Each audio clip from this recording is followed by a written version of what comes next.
We're going to get ready to get started. We have a special presenter today. I know most of you know him. We have Doug Littlefield.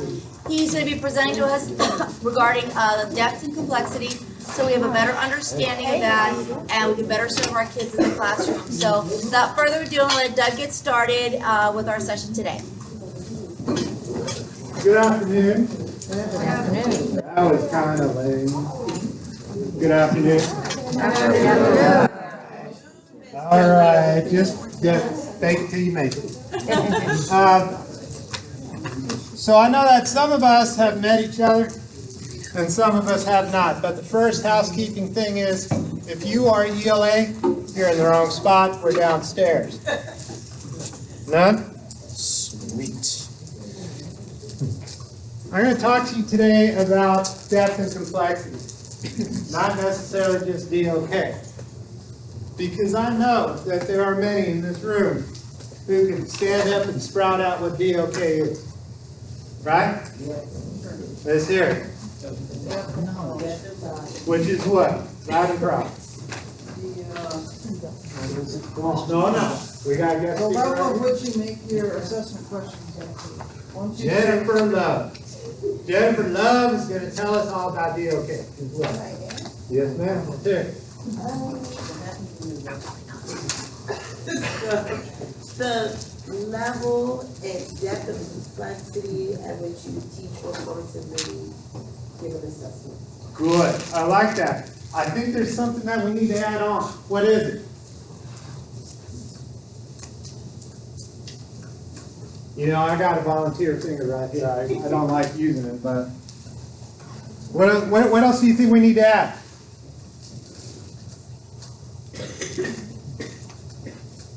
I'm excellent at it. How about an amen? She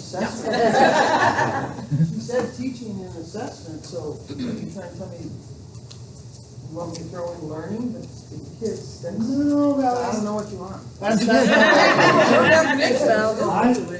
It's not your two main things for what?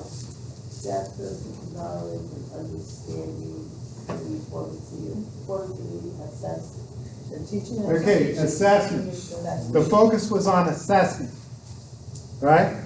deeper thinking. With what? With what? Excuse me. Complexity and rigor? With what? Questioning. Okay, questioning. There's one more thing I'm listening for. Creativity. Activity. What we do. All right, with that in mind, we're going to work in quads. No more than this. 4. In this bag, you see statements, these activities. There are 12. There are 3 number 1s, 3 number 2s, 3 number 3s, and 3 number 4s. What I want you to do with your small team is to take a look at, so for an example, this one says conduct a project that specifies a problem, identifies a solution, solves a problem, and reports results. Have that discussion. Use that critical thinking and say, I think this is a blank because blank. All right, so let's take a couple minutes. You guys sort this out. 1,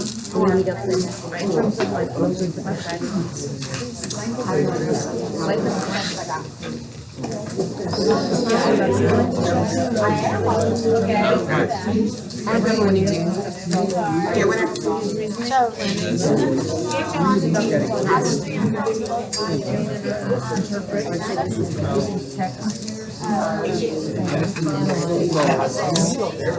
She said 1, 2, 3, 2, but I don't see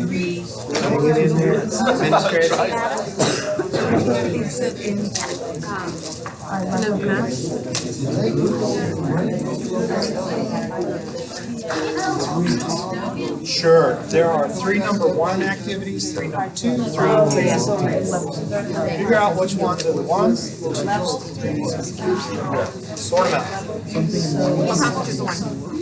When you just simple recall, Single test title. and then it just gets to analyzing. Like, how would you like based on why? Are these ones?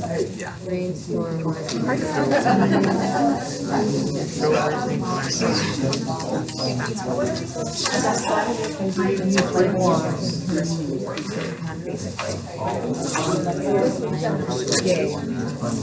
Conduct a project that's specific.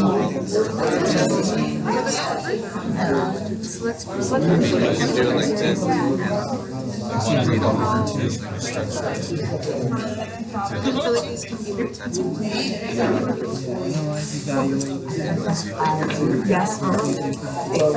That seems like It's just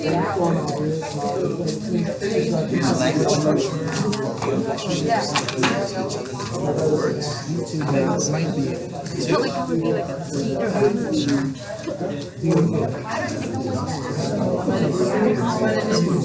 I put all mine in the, like on the order. This is a 1-ish, this is a 2-ish, this is a 3-ish. Ish. Yeah, no kidding. It's all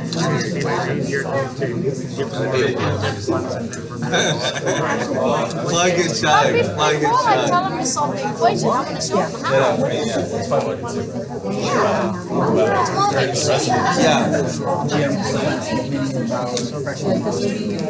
Similarities and differences. The wizard.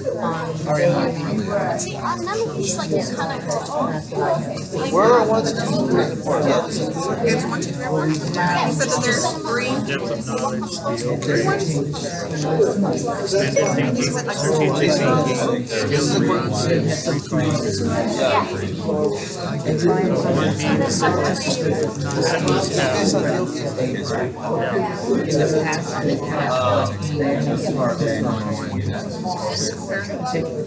you're not just multiple steps of your different paths.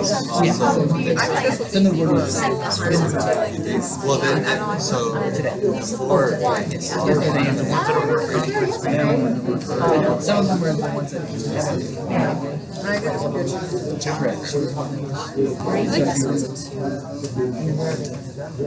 they're gonna go into analyze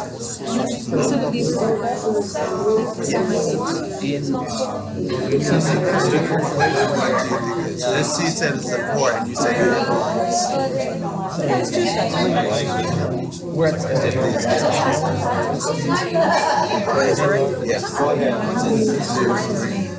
but where are the 4s? Yeah, that's I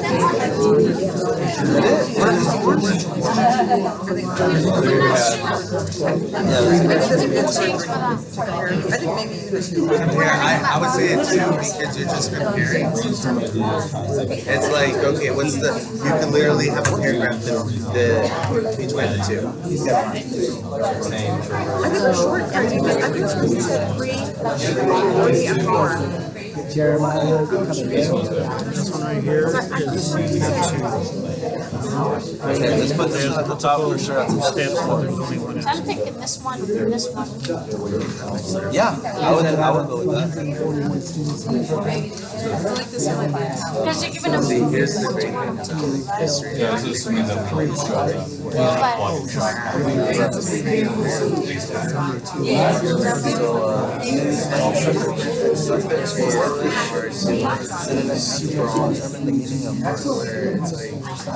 I think that's the strongest. Alright,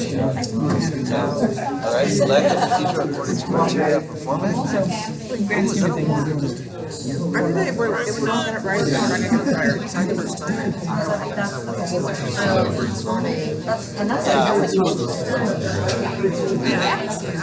Oh yeah. Or we mentioned to say that you get your 10. Oh, maybe. That. yeah, it's more one brainstorming or something. Are these your 1? Alright.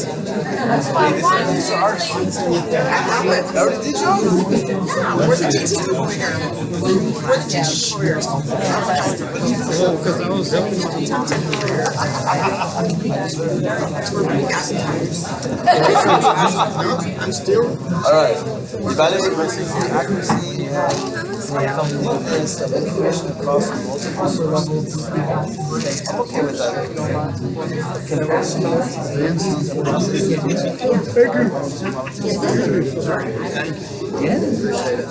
analyze multiple. Well, let's put this on for sure, right?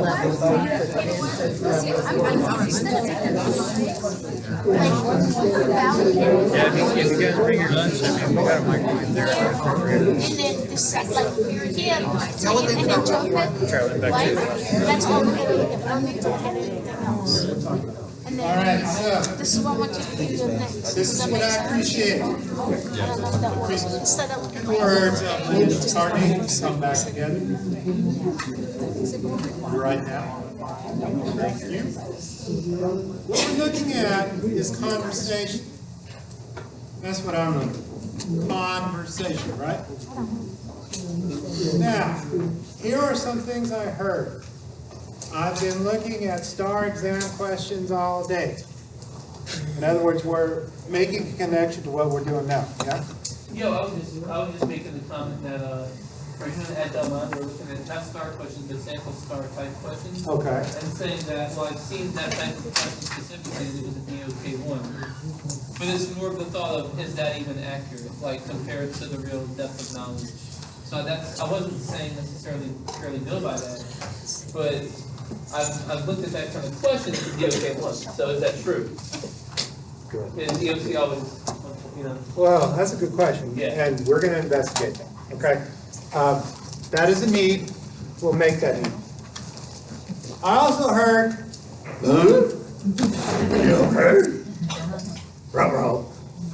right? Because not all of us have been DOK'd, right?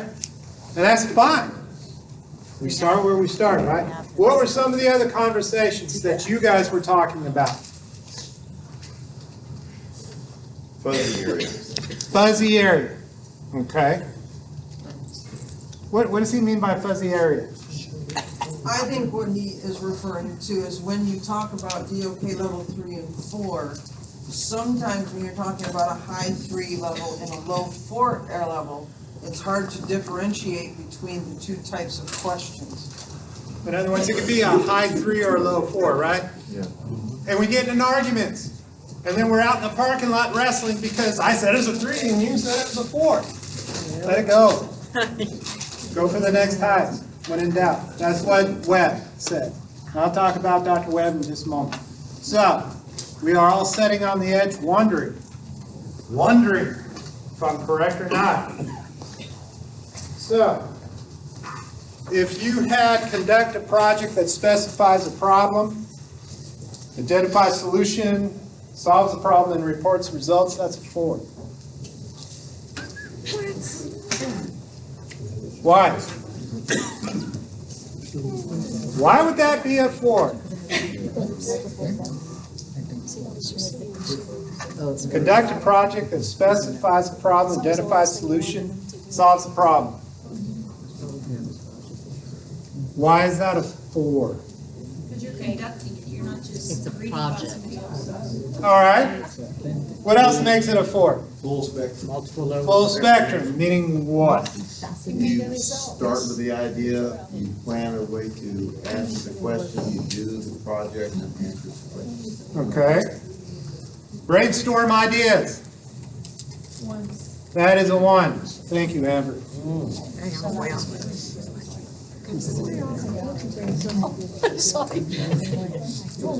Compare similarities, differences, and processes to it influences of time, periods, politics, and culture. I think 3. Okay. Oh, we got some controversy now. I saw some of this going on. Okay. We see 2s and 3s. So I'm going to ask you, is this a skill, which is the earmark of a 2? Or is this strategic thinking, which is an earmark of a 3? Do we have to strategize to compare and contrast? Some people do. Yes, we do. Yeah, you have to like show it. So we'll say in a perfect world then. It's a 2.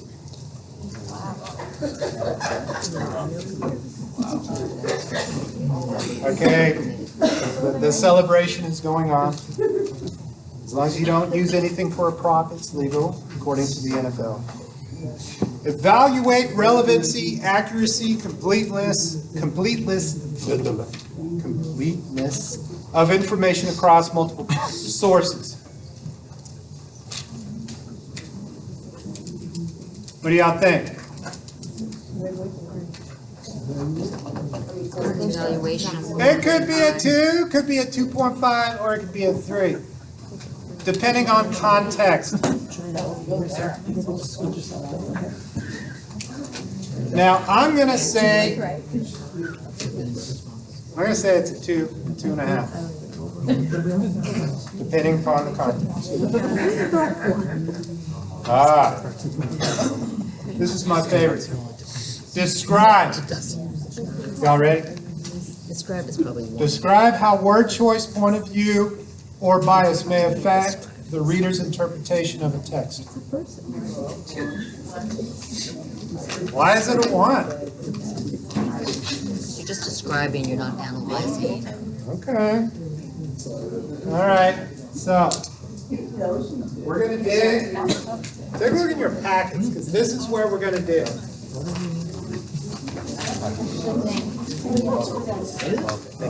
Look at page 2.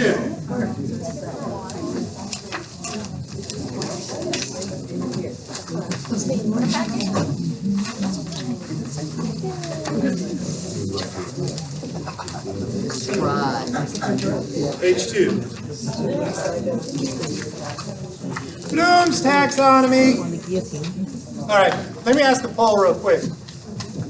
How many of y'all have under 4 or 5 years in the classroom? Let's just say under 5 years. All right. How many of us have 5 to 10? And so the rest of y'all have been around since God made dirt? Is that what you're telling me? All right, there we go. When I started, the Dead Sea was just sick. He's the punny guy, isn't he? Yes. Great. Okay, Luke, you have your assignment, Luke. Now, I'm going to break this down real quick.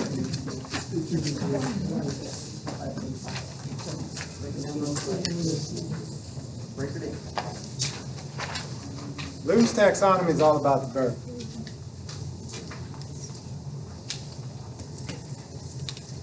This is what the kids are going to do. All right? When I come to DOK, these 4 different levels, this is how kids are going to transfer what they know. So sometimes what happens to us is that when we look at depth of knowledge, we get hung up on the verb. If you've been in San Antonio ISD since tax, we have been Kilgoized.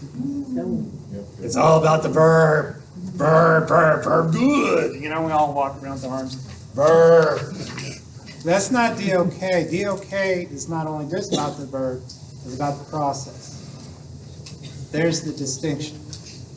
So if we're talking Bloom's taxonomy, if we're talking about this is what the kids are going to do. This is how they show what they know, the transferability, and that's DOK. Now, the following matrices, I'm sorry I keep moving around. It's okay. That card's going to fall apart or something. Now, you have what are called the Hess matrices. So I'm going to get a little nerdy, because that's what I do. DOK was developed by this guy named Webb. Because Webb thought it'd be a cool idea to consolidate Bloom's taxonomy, thank you, into a workable model where students can demonstrate different levels of depth and complexity. And so he came up with DOK. So educators, we latched on to DOK, and there's been many iterations, and there's been all this other stuff, but I'm boiling it down for you. Hess, this table, these tables that you see were developed by a person named Hess. And she got Webb's, the DOK creator, okie dokie on this. So we're going to take a moment, because it looks like most of y'all are in your pods, you know, people who we like, or we're at least faking it very well. But look at your subject area. And I know, CJ, ag, I don't know what to tell y'all, forensics, I'm sorry. Find something that you can tolerate, whether it's math, science, well, there's science in there, social studies, and ELAR. But look at this table. I don't care which one you pick. And I'm about to release you to have team discussions that I do expect a reporting out of what we noticed. This table is set up to where you see Bloom's taxonomy down one side and DOK across the other. And in fact, while you're going through these, you may see some of these. And my GTs in the audience were already looking at these tables to find the cards.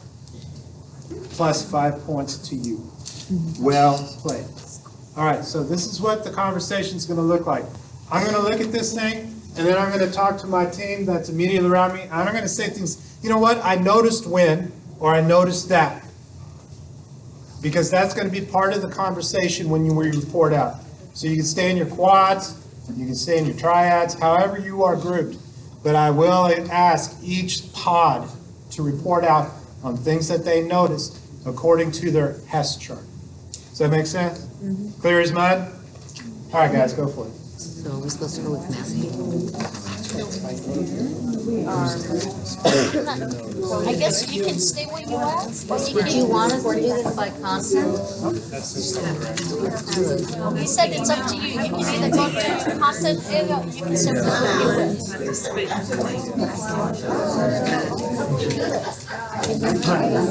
General manner. I like all of things. We're all different backgrounds. We need to know this thing. Do you want to look at these or you want to just look at the rest? Math and science version. Oh, so there's actually versions. Well, I would really rather go to the math version. There's math and science. I'm fine with math. It doesn't matter. And I resent the fact that they lumped in math and science. Yeah, but. Y'all sign. I'm math. Math? Bless your heart. Just lay along. That's correct. Here. Interdisciplinary. That's correct. So, those are the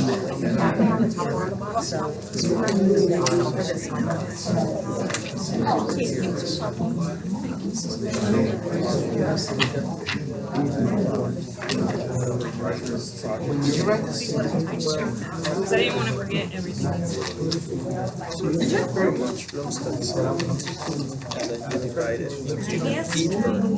not going to send him to work tomorrow. I wanted to ride that bus back.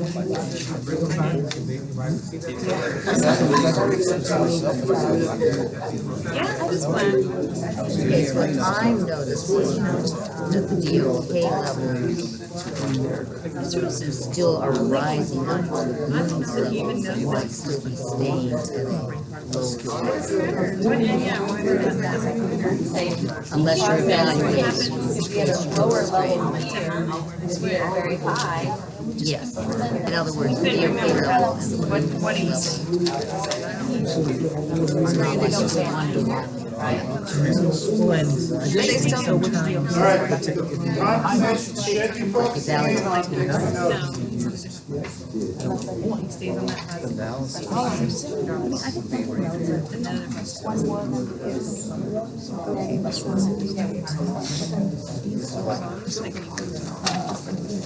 So I'd say that this is like being able to apply basic understanding of numbers. It's basically just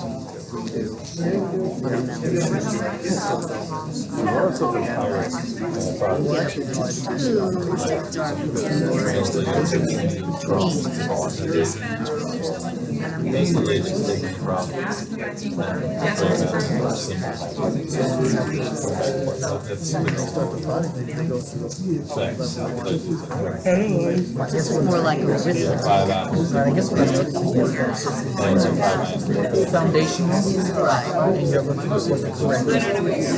running so fast. Drag down to the bottom. Send me these, like, read this later, because I'm sure it's I didn't see anything. Maybe on a call him tomorrow. It actually creates. So there is no right answer. So it's an approach where Yeah, 2 plus 5 is 7. I think it's this is like the brain. Even if you don't put it down, just say He's fine, sir. He just went on about gifts by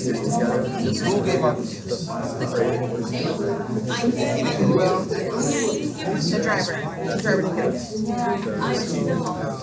So Israel said, I gave gifts to everyone, and I didn't give you guys gifts. And the bus driver was still, he was saying, I wish you would just not have told me that. Why didn't you even tell me?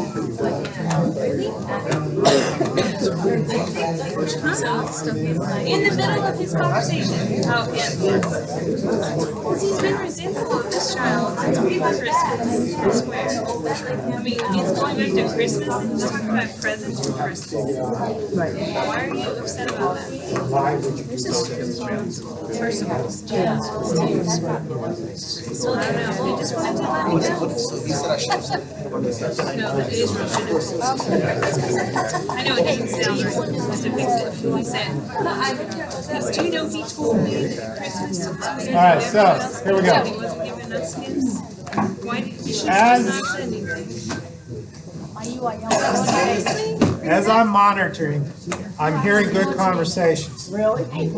Well, I've heard on-track conversations, and then I've heard good conversations. Like, oh, really? It was good. Oh, she did what? Anyhow, so let's look at it through the lens of understanding the differences between DOK 1, 2, 3, and 4. So these examples are given to you because sometimes we hear something is not rigorous. That wasn't rigorous. Well, we can kind of look at this chart and determine where we fall on what we were doing based on the exemplars. Okay? So I want to hear a good notice, and I'm going to pick over there. Is this science? Oh my goodness. Science is my second favorite subject in the world. Don't blame me. I'm maritally obligated to say that, for those of you who know me. So, talk to me, science. What did you notice? We noticed those two things with the gray areas, that there weren't many low-level, there were no level 1s and 2s. Okay, good. So that's one notice. Then you cannot do a 1 or a 2 if you're doing an evaluatory or an evaluation question or activity. Awesome. Good job, science. What else have we noticed?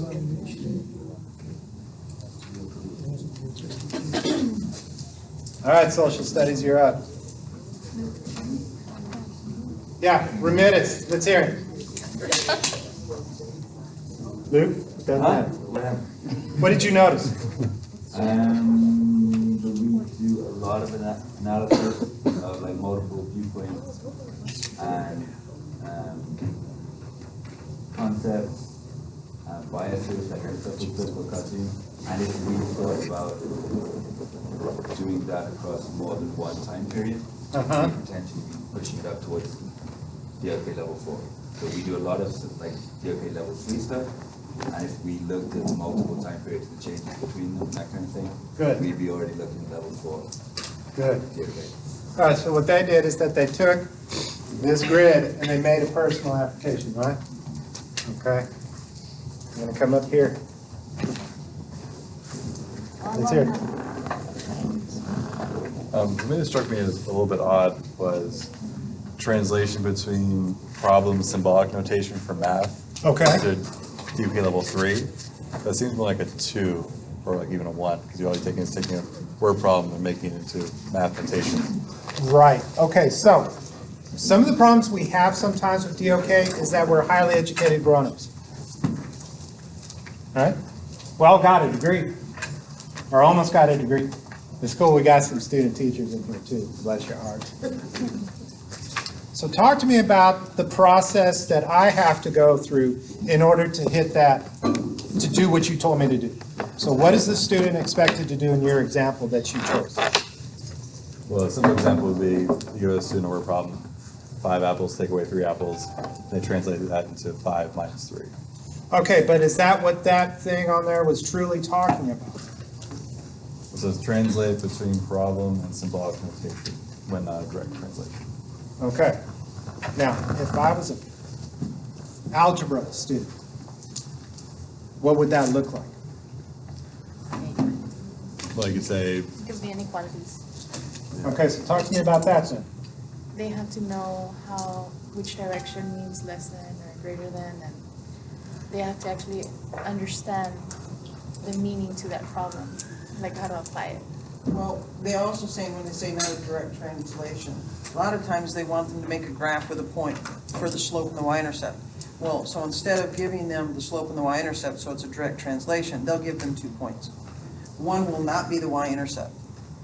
So it's just 2 random points. So now the kids have to realize, I've got 2 points. Let me create the y-intercept by connecting them on a graph, and then I can find the slope also.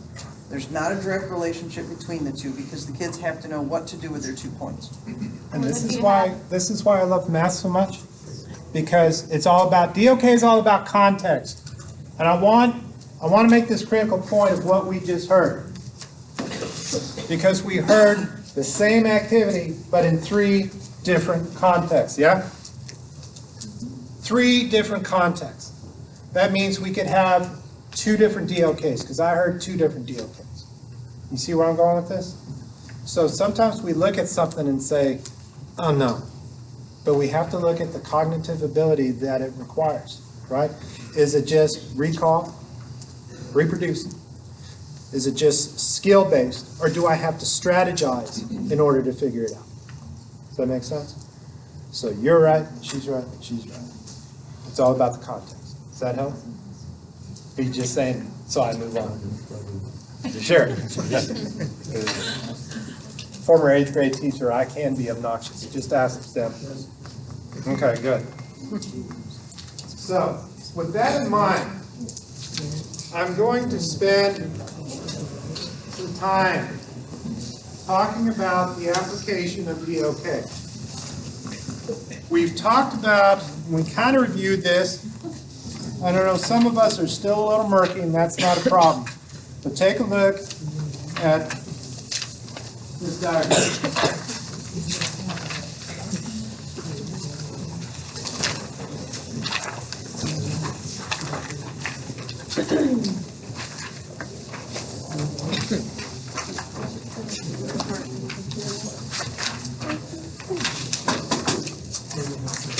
When we are planning, are we planning things that are difficult or things that are complex? Let's hope it's complex. Let's hope so. Right? In our planning time, when we're talking to each other, are we talking about, and I know that some of us are, depth and complexity, yeah. But are we distinguishing between difficulty, productive struggle? You know what productive struggle is? What is it? What's productive struggle? They struggle at the beginning, they will be able to finish or be productive. Good. All right. So let's look at it through the lens of, when I'm talking about productive struggle, that means that the target is above the current knowledge level of a child. Okay? Douglas Fisher talks about productive struggle all the time in the context of that's where we need to be. We aim just right above where they're at and we bring them up, and then we do it to them again and again and again. Now, sometimes when we give things that are difficult, but they're low complexity, like right here, it just means that it takes longer to get it done. So, let's find out if this smells like. I've given you a bunch of stuff on learning targets. And I want to talk about learning targets because it has everything to do with DOK. So, learning targets, colossal, solocal, whatever you want to call them. Daily instructional targets for my kids. The reason why we talk about learning targets is because when the kids walk into your room, do they know what they're going to do today? The content objective is the what. Language objective is the how. I'm going to show you. I know something. Now, I'm not going to get into all the structure of it. I'm just talking about function. If you have just reproduced the standard on, and you say, kids, we are going to, and it's the standard up there, that's very broad. That's the thing that I love about high school standards, the TEKS. All y'all just pretty broad, except for social studies that has 5.2 million people, places, events, and dead people stuff. I can say that. But for the rest of us, they're very broad, right? Right? Math? Infinite number. Pretty specific in infinite number for Yes. All right. Science, it's a little sticky. Science, there's some big, broad topics there. But when we come in, when our kids come in, let me rephrase that. When our kids come in, they should know what they're going to do. Right? When I get the do list every Friday of what I have to accomplish that weekend, with little hearts all over it, those are my daily targets. I know what I have to do, and I know how I'm going to do it. Think about yourselves. Do you like knowing your expectations? Now, I do. When our kids come in and they see a language and a content objective, what it's telling them is, by the end of today, this is what I expect to see. That has to match the DOK of the activity. That has to match the DOK of how you're assessing knowledge, your formative check. It all has to be lined up. Your content objectives can be the same over time. Your language objectives may be ramped up a little. You know, the first day we're identifying using vocabulary. Second day we're using the vocabulary, sentence steps, whatever. Third day we're using vocabulary as a professional, right?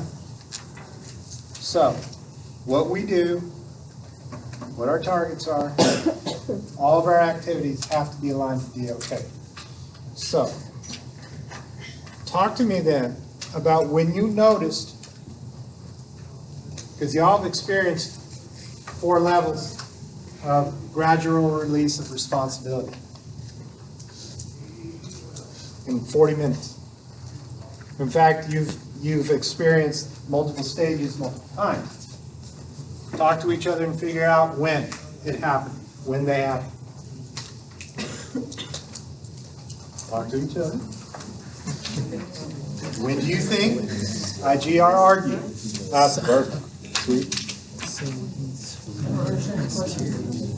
When did IGR argue? When were you doing focused instruction? When were we doing guided instruction, collaborative learning, independent learning?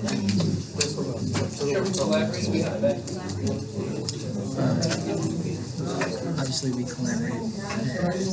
We gave a little before we did the collaboration. A little bit of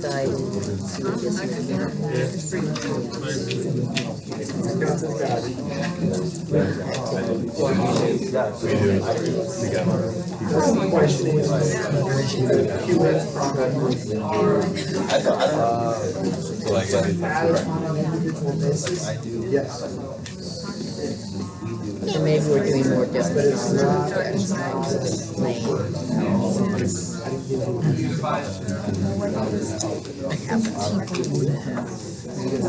All right, here we go. Go get my book out now.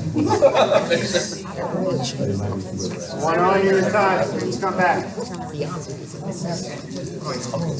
When did you notice?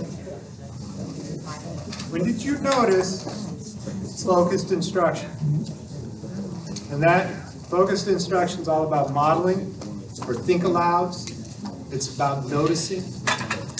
It's about setting targets. When did I do that? How many times did you see me do it?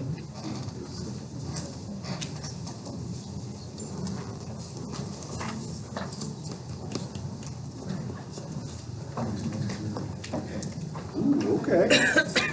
I mean, I would think that you did that several times, because you were, after we did each activity, you were kind of like reviewing with us, like what your take is and your interpretation of what exactly it is we're doing, just kind of like a review almost. I'll tell you what, this is going to be your independent work. Mr. Mendoza, you ready? Sir. With your teams, that admin that y'all work with, the next time you see them as a team, have them talk to you about it. So independently, what they're going to do is that they're going to reflect on today, and then when they have conversations with you guys at your next meetings together, and you do the kumbaya thing, talk about shifting gears and in GRR what they saw today. Okay? So y'all got homework. Now I got a bad look. All right, so it is 5:15. I know you guys have other things that you need to be doing, but I appreciate y'all start with this. And if you do me a favor and throw those things in the bag and put them in the middle, I'll pick them up. If you have any questions, don't hesitate to reach out. So when did I do this? Hey folks, if I could, just one announcement.